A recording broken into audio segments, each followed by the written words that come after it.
So, Bungie dropped a new trailer for Strand, and I was actually waiting for this to come out before I made a video.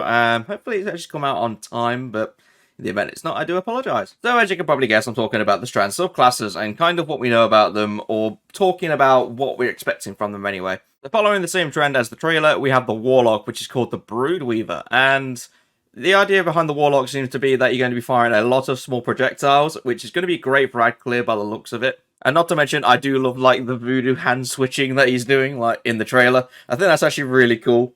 And then not to mention, you have the little Strand sharks that go along the floor to attack things. So there's going to be a lot of interesting things for the Warlocks to do.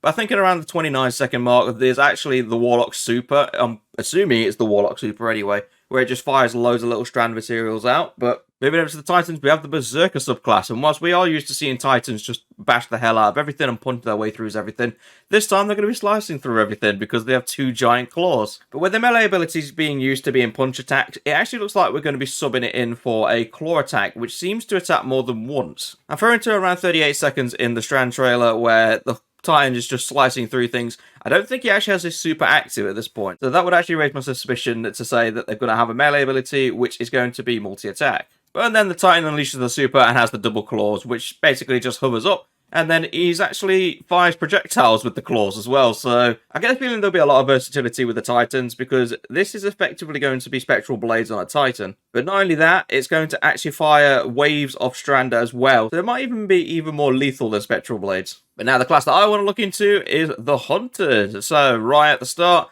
it basically shows them diving down and I'm assuming using Strand to lift everyone off the ground, which I'm a fan of.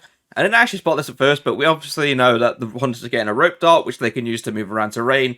But it actually has an absurd amount of range, apparently, because straight after when he does the Strand dive, he actually throws a rope dart at the first one on the left, and by the time he's turned to the right to shoot the last one with the shotgun, the rope darts are shot all the way around, and I'm presuming they killed all the other ones before you can use the rope dart again. So I imagine this is going to be incredibly useful for ad clear alongside being very good for movement. But I think getting used to the movement is going to take some time, like he did with Stasis. It was completely new at the time, but instead of going down, this one is going up and down. And then in the final bits of the trailer, we get some shots of the Hunter Super, which is, again, the rope dart, but this time being used in a more fluent state, much like what we have with the Arc Striders, with the Arc Staff. So this is going to be an interesting subclass to use. And of course, being a Hunter main, probably when Lightfall comes out, I'll have a look into the actual build itself and probably end up making a video on my preferred Strand subclass. But until Lightfall drops, I can't say any more about that. Going over just the extra bits in the trailer itself, obviously we have Osirus basically speaking through the entirety of it and also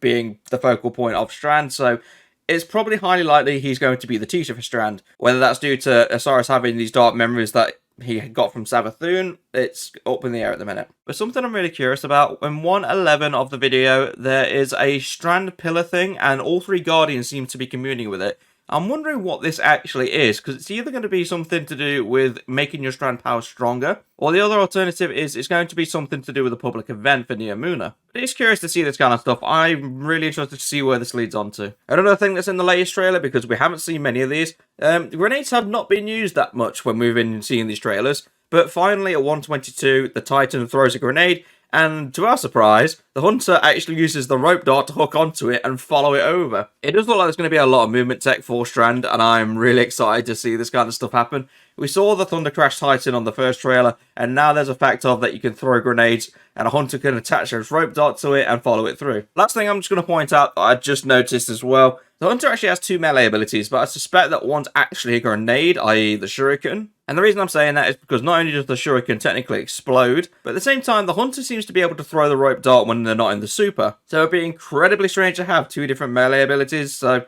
I'm assuming the Shurikens are actually grenades. That means we've got two types of grenades revealed to us, which the Shuriken is the one that explodes and makes everyone levitate, and then you have the other one that the Titan throws that apparently Hunters can attach the hooks onto. What its actual ability is, I am not entirely sure. We'll have to wait until Lightfall drops. But overall, I'm very excited for Strand. There's going to be a lot of mystery with the subclass, which we expected, same with Stasis. But the only fear that I have is that I don't want Bungie to go absolutely crazy with this kind of thing. I don't want to have another repeat of the Stasis debacle we had, where it just completely dominated PvP for months because of just how overpowered it was. But with any luck, Bungie's actually done a good job on the balancing, and hopefully nothing is going to go wrong. I say crossing my fingers because I'm actually really concerned about this, but we're going to have to just leave it and see what happens. Thank you very much for watching the video. Remember to leave a like and a comment down below, and I shall see you all in the next one.